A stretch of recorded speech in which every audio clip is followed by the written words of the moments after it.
a como controlar sua mente para extrair seu máximo potencial e até a superar traumas, tendo como base, mais uma vez, os ensinamentos do Dr. Joe Dispenza. Antes de tudo, é necessário você entender que o ser humano é basicamente feito de hábitos. Hábitos esses que expõem quem realmente somos e quem seremos no futuro. Mas o que de fato é um hábito? Um hábito é um conjunto redundante de pensamentos, comportamentos e emoções automáticas e inconscientes, no qual é adquirido através da repetição. Ou seja, é quando você faz alguma coisa tantas vezes que seu corpo passa a aprender a fazer aquilo melhor do que a sua mente. Muitas pessoas acordam pela manhã e a primeira coisa que fazem é começar a pensar em seus problemas. Esses problemas são circuitos, memórias no cérebro, e cada uma dessas memórias estão conectadas a pessoas e coisas em determinados momentos e lugares. Portanto, se o cérebro dessas pessoas é predominantemente um registro do passado, assim que começarem o dia, elas naturalmente já estarão pensando no passado. Cada uma dessas memórias estão ligadas a uma emoção. Emoção essa que representa o resultado final de uma experiência passada. Então, no momento em que elas se lembram daquelas experiências problemáticas, de uma hora para outra elas passam a se sentir infelizes, tristes e angustiadas. Logo, se a pessoa já começa o dia em um estado completamente vinculado ao passado, o que acontecerá é que seu passado familiar, cedo ou tarde, irá se tornar seu futuro previsível. Isso significa que se você continuar pensando no passado, irá continuar criando a mesma vida que sempre teve. Então as pessoas pegam o celular, conferem o WhatsApp, conferem os e-mails, conferem o Instagram, já aproveitam e tiram uma foto de seus pés e postam, depois conferem as últimas notícias, e isso faz com que elas se sintam totalmente conectadas a tudo aquilo que é conhecido em suas vidas, o que as levam a entrar numa série de comportamentos habituais.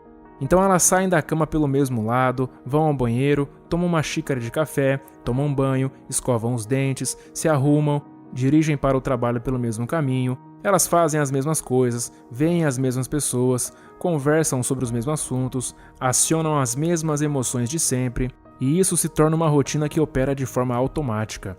E a partir desse momento, elas perdem a vontade própria para um programa que está operando a nível subconsciente. O Dr. Joe Dispenza diz que 95% de quem somos quando completamos 35 anos de idade é um conjunto memorizado de comportamentos, reações emocionais, hábitos inconscientes, crenças e percepções que funcionam como um programa instalado no computador.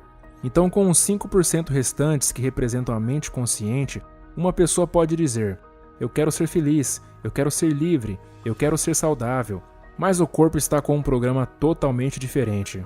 Então a pergunta que fica é: como conseguir mudar aquilo que deseja em sua vida, tendo em vista essa condição que acabei de explicar? Bom, é necessário que você vá além da mente analítica, pois o que separa a mente consciente da mente subconsciente é a mente analítica. É aí que entra a meditação, pois você pode aprender através da prática a entrar num estado onde as ondas cerebrais ficam mais reduzidas e sua mente mais sugestionável. Quando isso acontece, é como se você entrasse diretamente no sistema operacional do computador, e de lá você terá acesso total sobre o que deseja programar, e com isso, controlar sua mente. O problema é que a maioria das pessoas preferem esperar passar por uma crise, um trauma, uma perda ou até uma doença para só aí decidir mudar. Mas não seja assim, não espere, pois é melhor decidir mudar enquanto estiver num estado de alegria e inspiração do que num estado de dor e sofrimento, pois muitas pessoas não conseguem superar esses traumas, e eu vou te explicar o porquê. Quanto maior for a reação emocional que você tiver diante de algum acontecimento em sua vida, e quanto maior o quociente emocional, mais você prestará atenção na causa. E no momento em que o cérebro coloca toda a atenção na causa, ele faz um registro instantâneo. Isso é chamado de memória. E memórias de longo prazo são criadas a partir de experiências altamente emocionais. Experiências que criam uma reação química dentro de você. É por isso que é tão difícil controlar uma reação emocional, como a raiva, por exemplo. Acontece que se você permitir que essa reação emocional dure por horas ou dias, isso passará a ser caracterizado como humor. Por exemplo, se você perguntar para alguém que parece estar de bom humor o porquê ela está naquele estado, geralmente ela vai justificar com várias coisas boas que aconteceram na vida dela nos últimos dias. E por esses acontecimentos terem sido tão impactantes, ela conseguiu carregar aquela reação emocional por vários dias. Já se você mantém uma mesma reação emocional por semanas ou meses, isso é caracterizado como temperamento. E se mantiver a mesma reação emocional por anos a fio, isso será caracterizado como traços de personalidade. Então, o foco do trabalho a ser feito por você deve estar em aprender a como diminuir esse período de reação emocional. O problema é que quando as pessoas passam por um evento traumático, elas continuam se lembrando daquilo com uma certa frequência, já que as emoções desencadeadas pelos hormônios do estresse e o seu instinto de sobrevivência não querem que você esqueça daquele evento. O motivo é simples: eles querem que você esteja preparado caso aquilo aconteça novamente. A maioria das pessoas gasta cerca de 70% de sua vida estressada e vivendo no modo sobrevivência, sempre antecipando o pior cenário possível com base em experiências passadas e sentindo todas aquelas emoções negativas, ou seja, elas estão condicionando seus corpos a permanecerem em um estado de medo. De tanto fazer isso, uma hora o corpo assumirá o controle total e eventualmente te fará sentir um ataque de pânico de uma hora para outra e você não fará ideia de onde veio, pois esse programa foi instalado a nível subconsciente através da repetição. Às vezes a pessoa está nessa situação por conta de um evento que aconteceu há 10 ou 20 anos atrás e desde então ela não conseguiu superar isso do ponto de vista biológico. As emoções causadas por aquele evento tendem a trazer uma onda de energia para o cérebro e para o corpo, fazendo com que as pessoas se tornem viciadas nelas, e assim elas passam a usar seus problemas e condições para reafirmar suas limitações e saciar aquele vício em emoções negativas. Todas as vezes que uma pessoa lembra daquele evento traumático, ocorre tanto no cérebro quanto no corpo as mesmas reações químicas produzidas durante aquele evento, acionando e conectando os mesmos circuitos cerebrais responsáveis por enviar aquelas emoções para o corpo. E qual a relevância por trás disso? Bom, o seu corpo é a mente inconsciente. Ele não sabe diferenciar se aquelas emoções estão sendo criadas a partir de um evento que está acontecendo de fato ou se é apenas proveniente dos seus pensamentos. Então, se você não para de pensar naquilo, seu corpo vai acreditar que você está passando por aquele mesmo evento 24 horas por dia, 7 dias por semana e 365 dias por ano. E quando essas emoções influenciam certos pensamentos e esses pensamentos criam as mesmas emoções, o estado natural da pessoa passa a ser totalmente vinculado ao passado. E aí a parte mais difícil quando o assunto é mudar tudo isso é não fazer as mesmas escolhas que você fez no dia anterior. E no momento em que decidir fazer escolhas diferentes, se prepare, porque será muito desconfortável. Isso porque nós tendemos a continuar disparando e conectando aqueles circuitos cerebrais, e por consequência, eles vão ficando cada vez mais conectados, de maneira que quando você tiver um pequeno pensamento, o programa já passe a ser executado. Mas não é só o pensamento, é principalmente a emoção que acompanha esse pensamento que aciona o programa. Então, se você tiver um pensamento de medo, você vai se sentir ansioso. No momento em que isso acontece, seu cérebro checa seu corpo e vê que suas mãos estão suando, seus batimentos estão altos e chega à conclusão de que você de fato está bem ansioso. Com isso, você começará a ter mais pensamentos correspondentes à maneira que está se sentindo. Dessa forma, a redundância desse ciclo condiciona o corpo a se tornar a mente. Então, quando chega a hora de mudar e a pessoa toma essa decisão, ela faz uma escolha diferente e percebe que não está se sentindo da mesma forma que antes. Ela percebe que está se sentindo melhor. Mas aí o corpo tenta reverter isso dizendo: você já tem esse comportamento há décadas. Você vai mesmo simplesmente parar de se sentir culpado, derrotado e com medo? Você vai mesmo parar de reclamar, de se vitimizar ou de procurar culpados para os seus problemas? O corpo não gosta do desconhecido. Por isso ele tem essa relutância e vai fazer de tudo para voltar para um território familiar. Exemplo, ele vai influenciar a mente a te dizer coisas como: comece na segunda-feira seguinte. As pessoas estão certas, você nunca vai conseguir mudar. Isso não vai funcionar com você, porque a sua situação é diferente. E no momento em que você assume aquele pensamento como verdade, ele se certificará de te fazer tomar a mesma decisão que antes, criando o mesmo comportamento que antes, que produzirá a mesma experiência e, consequentemente, a mesma emoção que antes. E aí você irá se encontrar novamente preso àquele ciclo vicioso. Quando o corpo é condicionado a passar de seguidor para líder, uma vez que a pessoa faz uma escolha que a levará ao desconhecido, ela irá preferir se sentir culpada e injustiçada, pois pelo menos isso ela conseguirá prever. As pessoas têm medo do futuro pelo fato de ser desconhecido e não conseguir prevê-lo, mas a única forma de se prever o futuro é o criando, não a partir do conhecido, mas do desconhecido. Você começa a criar esse futuro através do ato de simplesmente imaginá-lo com todos os detalhes, imaginando como você estará agindo no futuro e quais as sensações você estará sentindo. Se você estiver realmente presente, o cérebro não vai conseguir distinguir o que é real e o que está sendo imaginado. Dessa forma, você começa a instalar um novo programa no seu cérebro para que ele acredite que aquele evento que você imaginou já aconteceu. E aí o cérebro passa a não ser mais um registro do passado, mas sim um mapa do futuro, que poderá te levar a agir como uma pessoa mais feliz se assim tiver imaginado. Mas a parte mais importante e difícil é ensinar seu corpo a sentir uma emoção antes de algo acontecer. Porque todos nós somos programados a ser reativos ao que acontece fora para que só aí possamos corresponder com o que sentimos lá dentro. Então você não pode esperar ser bem-sucedido para começar a se sentir empoderado e autoconfiante. Você não pode esperar se envolver num relacionamento perfeito para começar a se sentir amado. Você precisa reverter essa ordem, pois quando nos sentimos bem dentro de nós, passamos a prestar mais atenção à causa. Não só isso, nós começamos a atrair cada vez mais daquilo que causa esse sentimento. E dessa forma você passa literalmente a criar sua própria realidade e não ser mais vítima dos eventos que acontecerem na sua vida. Inteligentes não caem. Só que isso não significa que elas nunca caíram. Afinal, ninguém é perfeito, mas elas se policiam diariamente para que isso não aconteça. E adivinha só, você também deveria ficar de olho para não cair. Isso se já não tiver caído, né? Mas mesmo que ainda esteja preso em algumas delas, você sempre terá a chance de sair. E o melhor momento para fazer isso é agora. Então bora ver quais são.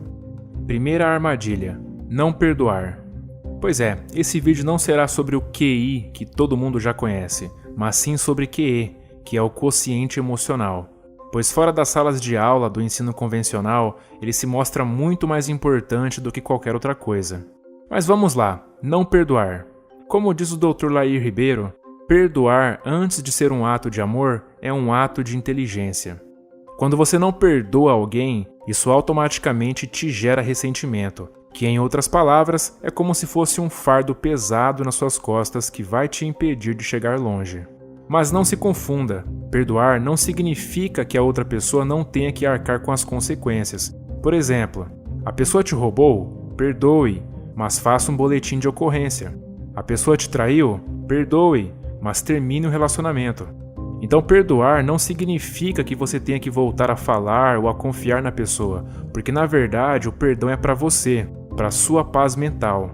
Pois é como diz aquela frase: guardar ressentimento é como tomar veneno e esperar que a outra pessoa morra. E isso não parece algo inteligente de se fazer, né? Segunda armadilha: fofocar. Pessoas inteligentes não fofocam, pois elas sabem que se falarem de outra pessoa pelas costas, aquela pessoa uma hora ou outra poderá ficar sabendo. A fofoca não passa de uma forma superficial de se relacionar com uma outra pessoa que nunca levará a nada que vale a pena, pois ela é sempre permeada pelo ódio e sentimentos ruins. Se você estiver do outro lado da história e alguém vier tentar fofocar algo para você, antes de alimentar a conversa, analise os fatos e não tire conclusões precipitadas. Então, se a pessoa vem dizendo que ela acha que alguém está fazendo algo errado, ou que provavelmente a outra pessoa é isso ou aquilo, esteja ciente de que um boato está prestes a vir. A fofoca, assim como a inveja, é algo que está muito presente na sociedade, mas ninguém assume que tem ou faz. Isso porque o fofoqueiro já está tão acostumado a fazer isso que já virou um hábito inconsciente, mas você não tem nada a ver com isso. Então a melhor coisa que você pode fazer é ignorar ou mudar de assunto. Terceira armadilha: se comparar com os outros. Sim, o mundo é uma competição, mas a competição contra os outros é secundária. A competição mais importante é aquela que você trava consigo mesmo todos os dias na sua mente. Nenhuma pessoa venceu um adversário em uma competição sem que antes ela tenha vencido a si mesma. Logo, é mais inteligente focar em dar o melhor que você pode nas condições que você tem e, consequentemente, você poderá vencer a competição externa. Se você usa o Instagram, vai concordar que é muito fácil cair na armadilha da comparação. E o maior problema é que você compara o seu bastidor com o palco do outro. São poucos os que mostram os momentos de fracassos e as suas próprias imperfeições. A maioria está ali para mostrar somente os momentos de vitória, mas eu não os julgo, pois a responsabilidade de ver aquilo ou não e de como irá receber aquela mensagem é sua. Lembre-se do seguinte: na vida a batalha sempre será você contra você. Sempre foi assim e sempre vai ser. Quarta armadilha: continuar cometendo os mesmos erros. Existem 3 grupos de pessoas que constituem esse tópico. Grupo 1, as que têm medo de errar e por isso nem tentam. Grupo 2, as que erram e aprendem a fazer certo. Grupo 3, as que erram e continuam fazendo errado. Perceba que dentre eles o único grupo que não erra é o primeiro, e você já deve saber o porquê. Errar faz parte da vida e só confirma a nossa imperfeição como seres humanos. Mas por que será que muitos não aprendem? Bom, um dos principais fatores é o ego. A pessoa não quer admitir que está fazendo algo errado e ter que voltar atrás. Então ela insiste o máximo que conseguir, até que aquele projeto ou ideia finalmente morra. Então não seja assim. Sempre que cometer um erro, assuma-o rapidamente, aprenda com ele e comece a fazer certo, pois além de você passar a ser admirado pela humildade, também será admirado pela inteligência emocional que teve. Quinta armadilha: escolher os caminhos mais fáceis. Há uma frase que diz: escolhas fáceis, vida difícil. Escolhas difíceis, vida fácil. O ser humano é um bicho ambicioso por natureza, pois nós sempre queremos as melhores coisas. Mas o que muitos não sabem é que por trás de cada uma dessas coisas existe uma etiqueta de preço, cujo tamanho varia de coisa para coisa. É como se fosse uma lei do universo, que assim como a lei da gravidade, não pode ser burlada. Mas sempre tem aqueles que tentam dar um jeitinho, encontrar um macete, um caminho mais fácil para conquistar o que deseja. É como se essa pessoa chegasse em uma loja de roupa e quisesse comprar uma camisa de R$100, mas pagando apenas 50. Então as coisas não funcionam assim. Na vida você precisa pagar o preço cheio e sem descontos, ou então não receberá aquilo que deseja. Fora isso, quando você constrói o hábito de escolher o caminho mais difícil, por mais que a recompensa material seja a mesma do caminho mais fácil, você chega do outro lado sendo uma pessoa melhor, mais forte, mais resiliente e mais disciplinada. Então as pessoas inteligentes entendem que o caminho é mais importante do que o destino, pois nada é mais recompensador do que olhar para trás e ver que você está anos-luz à frente da pessoa que você era no passado. Sexta armadilha: mentir para si mesmo. Mentir para os outros não é legal e todo mundo já sabe disso. Mas e mentir para si mesmo? Será que tá tudo bem? Bom, para grande parte das pessoas parece que sim. Afinal, quantas vezes você já viu alguns desses exemplos acontecerem? A pessoa para na frente do espelho, olha para aquela imensa quantidade de gordura e diz: eu não tô gordo, só tô um pouco fora de forma, gordo mesmo é o fulano. Ou então a pessoa vive reclamando do próprio trabalho, da casa, do carro, mas quando vê alguém prosperando com carro novo e tal, ela diz: pô, legal, mas eu já estou satisfeito com o que eu tenho, pelo menos consegui com o meu próprio suor. Então essas pessoas estão sempre se justificando e mentindo para si mesmas. Elas não têm coragem de encarar sua própria realidade e dizer: ok, eu estou aqui, sou grato por tudo, mas não estou satisfeito com o que eu tenho ou com quem eu sou. Então eu vou me dedicar para evoluir. Ninguém melhora aquilo que acredita que não precisa ser melhorado. Então quando a pessoa diz que está tudo bem, ela não precisa se dedicar, ela não precisa fazer nada. Só que uma hora a conta chega. E com certeza não será barata. Por isso, seja sincero consigo mesmo e se esforce para ser uma pessoa que você tem orgulho de ser, pois na minha opinião, esse é um dos maiores atos de inteligência que uma pessoa pode ter.